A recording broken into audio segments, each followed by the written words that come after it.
اکابر کی نسبت جو کچھ بھی ہے وہ سب الحمدللہ اس میں موجود ہے۔ اب میں تقریری سلسلے کے آغاز کے لیے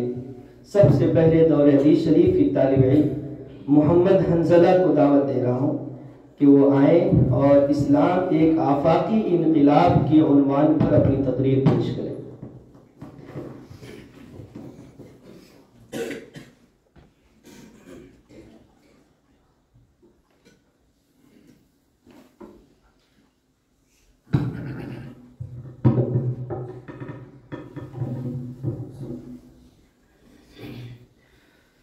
السلام علیکم ورحمۃ اللہ وبرکاتہ۔ الحمد للہ وکفى وسلام علی عباده الذین اصطفى، اما بعد فاعوذ باللہ من الشیطان الرجیم، بسم اللہ الرحمن الرحیم، وَرَبُّكَ يَخْلُقُ مَا يَشَاءُ وَيَخْتَارُ، صدق اللہ العظیم۔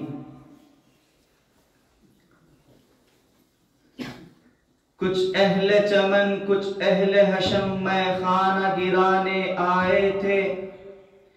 دہلیز کو چونکہ چھوڑ گئے دیکھا کہ پتھر بھاری ہے، یہ بات آیا ہے دنیا پر ہم پھول بھی ہیں تلوار بھی ہیں، یا بزم جہاں مہکائیں گے یا خون میں نہا کر دم لیں گے، سوچا ہے کفیل اب کچھ بھی ہو ہر حال میں حق اپنا حق لیں گے، عزت سے جیے تو جی لیں گے یا جام شہادت پی لیں گے۔ قابل قدر صدر اجلاس و صدیقان محترم، آج اس اجلاس میں اس خاکی پتلے میں موضوع سخن چھیڑنے سے قبل قرآن مقدس کی جس آیت کا سہارا لیا ہے اس میں خالق کائنات کی دو صفتوں کا تذکرہ ہے، ایک صفت تخلیق، دوسری صفت انتخاب۔ یہ دونوں صفات باہم ساتھ ساتھ چلتی ہیں۔ چنانچہ خالق کائنات نے زمین کو وجود بخشا، اس کے طبقات پیدا کیے، پھر جب صفت انتخاب متوجہ ہوئی تو امریکہ کی سرزمین پر نہیں، پیرس و برطانیہ کے لالہ زاروں پر نہیں، ہندوستان و تاجکستان کے لالہ زاروں پر نہیں، بلکہ رب کائنات کی نظر انتخاب مکہ المکرمہ کی اس خطہ ارضی پر پڑی جہاں آج کعبۃ اللہ قائم ہے، جہاں اللہ کی عبادت کے لیے سب سے پہلے بیت اللہ کی تعمیر کی گئی۔ چنانچہ ارشاد ربانی ہے، ان اول بیت وضع للناس للذی ببکۃ مبارکہ، اور کہیں فرمایا وَإِذْ جَعَلْنَا الْبَيْتَ مَثَابَةً لِلنَّاسِ وَأَمْنًا وَاتَّخِذُوا مِن مَّقَامِ إِبْرَاهِيمَ مُصَلًّى وَعَهِدْنَا إِلَىٰ إِبْرَاهِيمَ وَإِسْمَاعِيلَ أَن طَهِّرَا بَيْتِيَ لِلطَّائِفِينَ وَالْعَاكِفِينَ وَالرُّكَّعِ السُّجُودِ۔ جب خدا لم یزل ولا یزال کی نظر انتخاب آسمانوں پر پڑی تو ساتوں آسمانوں میں سے ساتویں آسمان کو عرش و کرسی کے لیے منتخب فرما لیا۔ اور آگے چلیے، آسمانوں اور زمینوں میں بسنے والے مخلوقات کی طرف جب خدا وحدہ لا شریک لہ کی صفت تخلیق متوجہ ہوئی تو ارض و سما کی مخلوقات کا وجود عمل میں آ گیا۔ پھر جب نظر انتخاب اللہ تبارک و تعالیٰ نے ڈالی تو جنوں پر نہیں، فرشتوں پر نہیں، جانوروں پر نہیں، حیوانوں پر نہیں، دیگر مخلوقات پر نہیں، بلکہ خدا ذوالجلال کی نظر انتخاب حضرت انسان پر پڑی، جسے فرش خاکی سے اٹھا کر مسجود ملائکہ بنا دیا، جس کے سر پر خلعت خلافت کا صحرا باندھا، جسے وَلَقَدْ كَرَّمْنَا بَنِي آدَمَ دیا، جسے لقد خلقنا الانسان فی احسن تقویم کا لبادہ اڑایا، پھر اس بھٹکی ہوئی انسانیت کی رشد و ہدایت کے لیے دو طریقوں کا وجود بخشا، ایک حضرات انبیاء علیہم السلام کی بعثت، دوسرے آسمانی کتابوں کا نزول۔ چنانچہ توریت بھی اللہ کی نازل کردہ ہدایت کی کتاب ہے، زبور بھی اللہ کی نازل کردہ کتاب ہے، انجیل بھی اللہ کی نازل کردہ کتاب ہے، سب کے سب اللہ کی نازل کردہ کتابیں ہیں، مگر خالق ارض و سما نے جب نظر انتخاب ڈالی تو توریت پر نہیں، زبور پر نہیں، انجیل پر نہیں، بلکہ خداوند قدوس نے اس مقدس قانون ہدایت پر اور ابدی دستور حیات پر نظر انتخاب ڈالی، جسے سب سے آخری دستور حیات تسلیم کر لیا گیا، جس کے بارے میں یہ اعلان ہے ذَلِكَ الْكِتَابُ لَا رَيْبَ فِيهِ، اس کتاب میں کوئی شک و شبہ نہیں۔ کہیں پر فرمایا إِنَّ هَذَا الْقُرْآنَ يَهْدِي لِلَّتِي هِيَ أَقْوَمُ، اور کہیں فرمایا فَأْتُوا بِسُورَةٍ مِّن مِّثْلِهِ وَادْعُوا شُهَدَاءَكُم مِّن دُونِ اللَّهِ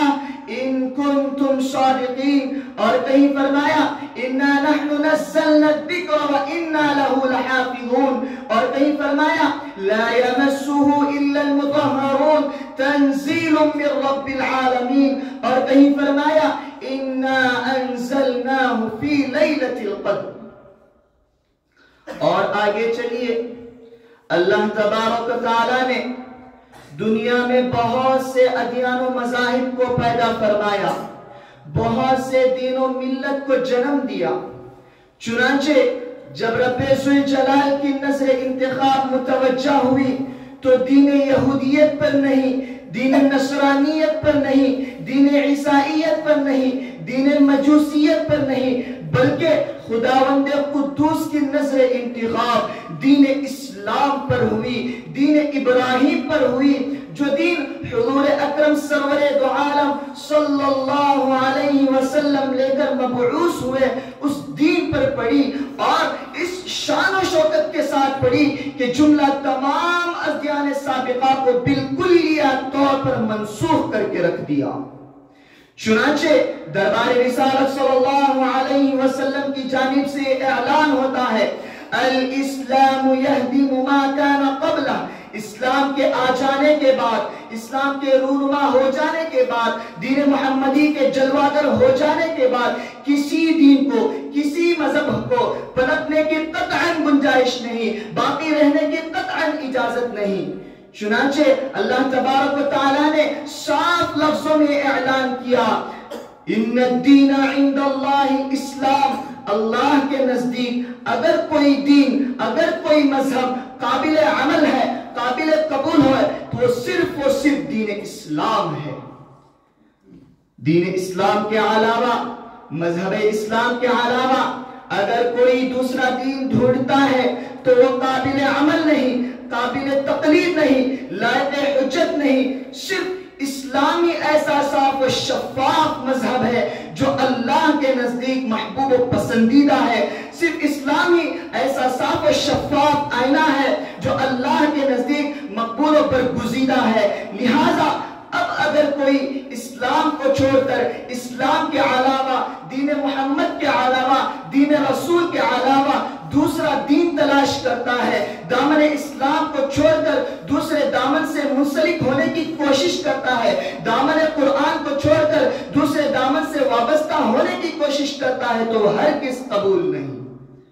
اسی کو اللہ تبارک و تعالیٰ نے کھلم کھلا قرآن میں فرما دیا وَمَن يَبْتَغِ غَيْرَ الْإِسْلَامِ دِينًا فَلَن يُقْبَلَ مِنْهُ، اگر کوئی اسلام کو چھوڑ کر دوسرا دین تلاش کرتا ہے، قرآن کو چھوڑ کر دوسرا فرمان تلاش کرتا ہے، دامن اسلام کو چھوڑ کر دوسرا دامن تلاش کرتا ہے، قانون قرآن کو چھوڑ کر دوسرا قانون تلاش کرتا ہے تو وہ ہرگز قابل قبول نہیں۔ حاضرین محترم، اسلام کیا ہے؟ اسلام کی حقیقت کیا ہے؟ اسلام کی تعلیمات کیا ہیں؟ اسلام کے فرمودات کیا ہیں؟ اسلام کس چیز کا نام ہے؟ اسلام نے کیسے کیسے لعل و گوہر اپنے وجود میں سمیٹ رکھے ہیں؟ اگر ان تمام سوالات کا جواب عزر و عدل و انصاف دیا جائے، تعصب و عناد سے صرف نظر کر کے دیا جائے، تو یقیناً ہمیں کہنا پڑے گا اسلام ایک ہماگیر مذہب ہے، اسلام ایک عالمگیر پیغام ہے، اسلام ظلم و ستم کا دشمن ہے، اسلام الفت و محبت کا مرکز ہے، اسلام رشد و ہدایت کا مینار ہے، اسلام فرعونیت و شدادیت کی موت ہے، اسلام اخوت و بھائی چارگی کی آواز ہے، اسلام حقائق و معارف کا سرچشمہ ہے، اسلام حقیقت و طریقت کا گوہر ہے، اسلام بے کسوں کا سہارا، غریبوں کا ماوا، یتیموں کا ملجا ہے، اسلام رسوم و رواج کے لیے سیف قاطع ہے۔ اسلام کی حقیقت کیا ہے؟ اسلام حقیقت میں ان الدین عند اللہ، اسلام کی تجلیات کا مرکز ہے، اسلام ما زاغ البصر وما طغى لقد رأى من آیات ربه الكبرى کی تفسیر کا نام ہے، اسلام اليوم اکملت لکم دینکم واتممت علیکم نعمتی ورضیت لکم الاسلام دینا کی صداقت و حقانیت کا نام ہے، اسلام سبحان الذی اسرا بعبده لیلا من المسجد الحرام الى المسجد الاقصى کی معرفت و معراج کا نام ہے، اسلام فأتوا بسورة من مثله وادعوا شهداءكم من دون اللہ ان کنتم صادقین کے اعلان کا عالمگیر چیلنج کا نام ہے، اسلام فقتلوا المشرکین حيث وجدتموهم کے اعلان کا نام ہے، اسلام قاتلوهم حتى لا تكون فتنة ويكون الدين كله لله پر عمل پیرا ہونے کا نام ہے، اسلام ان اللہ يحب الذين يقاتلون في سبيله صفا پر عمل پیرا ہونے کا نام ہے، اسلام قل ان كنتم تحبون الله فاتبعوني يحببكم الله پر عمل پیرا ہونے کا نام ہے، اس کی شرط و جزا کا نام ہے، اسلام انما المؤمنون اخوہ کے پیغام کا نام ہے، اسلام انما المشركون نجس فلا يقرب المسجد الحرام کے اعلان و للکار کا نام ہے، اسلام اقیموا الصلاة وآتوا الزکاة وللہ علی الناس حج البیت من استطاع الیہ سبیلا فمن شہد منکم الشہر فلیصم، ان تمام ارکان پر عمل پیرا ہونے کا نام ہے۔ الغرض دوستو، اسلام زندگی کے ہر نشے و فراز میں رہنمائی کرتا ہے، ہر موڑ پر دستگیری کرتا ہے۔ اگر آپ تاجر ہیں تو اسلام تجارت کے احکام بتلاتا ہے، اگر آپ کاشتکار ہیں تو اسلام کاشتکاری کے مسائل سکھاتا ہے، اگر آپ مجاہد و غازی ہیں تو اسلام جنگ کے اصول و طریقے بتلاتا ہے، اگر آپ حاکم و قاضی ہیں تو اسلام عدل و انصاف کا طریقہ سکھاتا ہے، اگر آپ تخت شہنشاہیت کے مالک ہیں تو اسلام نرمی کرنے اور حسن تدبیر کا طریقہ دکھاتا ہے، اگر آپ غلام ہیں تو اسلام وفاداری کا درس دیتا ہے۔ الغرض اسلام ایک مکمل دستور زندگی اور ضابطۂ حیات کا نام ہے۔ لیکن اے امت مسلمہ کے غیور فرزندو، اسلام کے جانباز مجاہدوں، افسوس صد افسوس، ایسی جامع الصفات صداقت و حقانیت کو، ایسی پاکیزہ تعلیمات کے حسین چہرے کو بیغ و بن سے مٹانے کے لیے نت نئے منصوبے تیار کیے جاتے ہیں۔ اسلام کے حسین چہرے کو بگاڑنے کے لیے، اسلام کی روشن تعلیمات کو ملیمیٹ کرنے کے لیے نئی نئی تدبیریں کی جاتی ہیں، نئی نئی سازشیں کی جاتی ہیں، نئے نئے قوانین پیش کیے جاتے ہیں، کبھی قرآن کے خلاف انگلی اٹھائی جاتی ہے، کبھی حدیث رسول کے خلاف انگلی اٹھائی جاتی ہے، کبھی ناموس رسالت پر دھاوا بولا جاتا ہے، کبھی عصمت انبیاء کو داغدار کیا جاتا ہے، کبھی صحابہ کے خلاف بدزبانی کی جاتی ہے، کبھی مدارس پر پابندی لگائی جاتی ہے، کبھی مدارس سے روکا جاتا ہے، کبھی اذان پر انگلی اٹھائی جاتی ہے، بند کرنے کی کوششیں کی جاتی ہیں، کبھی شریعت میں مداخلت کی کوشش کی جاتی ہے، کبھی جہاد کو دہشت گردی کی علامت خلاف قرار دیا جاتا ہے، کبھی طلباء مدارس کو دہشت گردی کے الزام میں قید و بند کیا جاتا ہے، کبھی جہاد کو بند کرنے کی پوری کوششیں کی جاتی ہیں، کبھی اسلامی تشخص کو ہم سے چھیننے کی کوشش کی جاتی ہے، کبھی مذہبی آزادی کو ہم سے چھیننے کی کوشش کی جاتی ہے، کبھی اسلامی قوانین پر عمل کرنے سے روکا جاتا ہے۔ الغرض اسلام کے خلاف، اسلام کی تعلیمات کے خلاف، رسول اللہ صلی اللہ علیہ وسلم کے فرمودات و ارشادات کے خلاف آئے دن آوازیں بلند کی جاتی ہیں، منصوبے تیار کیے جاتے ہیں۔ دشمنان اسلام اپنی تمام تر قوت و طاقت کے ساتھ اسلام کو ختم کرنے کی کوشش میں لگے ہوئے ہیں، منصوبے تیار کرنے میں لگے ہوئے ہیں۔ افسوس صد افسوس، افسوس صد افسوس، اے مسلمان، اے ہندوستان کے غیور مسلمانوں، آخر تمہیں کیا ہو گیا؟ تمہارے کانوں میں جوئیں تک نہیں رینگتی، تم ان تمام مناظر کو بچشم خود مشاہدہ کرتے ہو، تم ان تمام احوال و ظروف سے واقف ہو، لیکن تم بیدار نہیں ہوتے، تم ہوش میں نہیں آتے۔ اس لیے اے صلاح الدین ایوبی کے روحانی فرزندوں، اے محمد بن قاسم کے روحانی اولادوں، جاگو، خواب غفلت سے بیدار ہو کر دنیا والوں کے سامنے اعلان کر دو، دشمنان اسلام کو بتلا دو، ہم وہ لوگ ہیں جو شہادت کو اور موت کو اسی طرح محبوب رکھتے ہیں جس طرح تم اپنی زندگیوں کو محبوب رکھتے ہو، ہم موت سے اسی طرح پیار کرتے ہیں جس طرح تم اپنی زندگیوں سے پیار کرتے ہو، ہم موت کو اور شہادت کو میٹھے شربت سے بھی زیادہ لذیذ سمجھتے ہیں۔ ہم انہی صحابہ کے وارث ہیں جو 313 تھے لیکن ہزاروں پر غالب آ گئے تھے، ہم انہی معاذ و معوذ کے وارث ہیں جنہوں نے ابو جہل جیسے سرکش کو تہہ تہہ کر دیا، ہم انہی خباب و بلال کے وارث ہیں جن کے سینوں پر چٹانیں رکھی گئی، جن کو تپتی ہوئی ریت پر لٹایا گیا، جن کو سولیوں پر چڑھایا گیا، جن کو آگ میں ڈالا گیا، لیکن یہ حضرات عزم و استقلال کا کوہ ہمالیہ بنے رہے۔ ان کے پائے ثبات میں ذرہ برابر بھی تزلزل نہیں آیا، ان کے ایمان و یقین میں رتی برابر بھی کمی نہیں آئی، بلکہ اس کے خلاف ان کا ایمان و یقین مزید مستحکم ہوتا گیا۔ ہم بھی انہی مقدس نفوس کے وارث ہیں، انہی صحابہ کے وارث ہیں، انہی صحابہ کے واقعات سے اپنے سینوں کو منور کرنے والے ہیں۔ ہم بھی جان کی بازی لگا سکتے ہیں، اموال قربان کر سکتے ہیں، جائیداد قربان کر سکتے ہیں، مسائل جھیل سکتے ہیں، تکالیف برداشت کر سکتے ہیں، لیکن سنو اے اسلام کے دشمنوں، سن لو اے قرآن کے دشمنوں، اگر ہم سے ایمان چھیننے کی کوشش کی گئی، ہمیں قرآن پر عمل کرنے سے روکا گیا، اگر ہمارے مدارس پر پابندی لگائی گئی، ناموس رسالت پر حملہ کیا گیا، علماء اسلام کو مجروح کرنے کی سعی کی گئی، تو سنو ہم کسی قیمت پر اس کو برداشت نہیں کر سکتے۔ اس کے برخلاف اسلام کی حفاظت کے لیے اپنی زندگی کی آخری سانس تک، آخری قطرے تک اپنی جان دینے کے لیے تیار ہے، لیکن ایمان و یقین جیسی دولت کا سودا کرنے کے لیے کسی قیمت پر تیار نہیں۔ اے امت مسلمہ کے جیالو، اسلام کے سچے محافظوں، عزم کرو، عہد کرو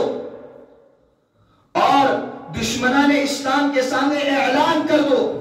جو قلم اسلام کے خلاف چلے گا اس قلم کو توڑ دیا جائے گا، جو زبان اسلام کے خلاف بولے گی اس کو قتل دیا جائے گا، جو قدم اسلام کے خلاف اٹھے گا اسے توڑ دیا جائے گا، جو زبان اسلام کے خلاف چلے گی اسے قتل دیا جائے گا، جو آواز اسلام کے خلاف بلند ہوگی اس کو دبا دیا جائے گا، جو قانون قرآن کے خلاف نافذ کیا جائے گا اسے چلنے نہ دیا جائے گا، جو بل اسلام کے خلاف پاس کی جائے گی اس کو پامال کر دیا جائے گا۔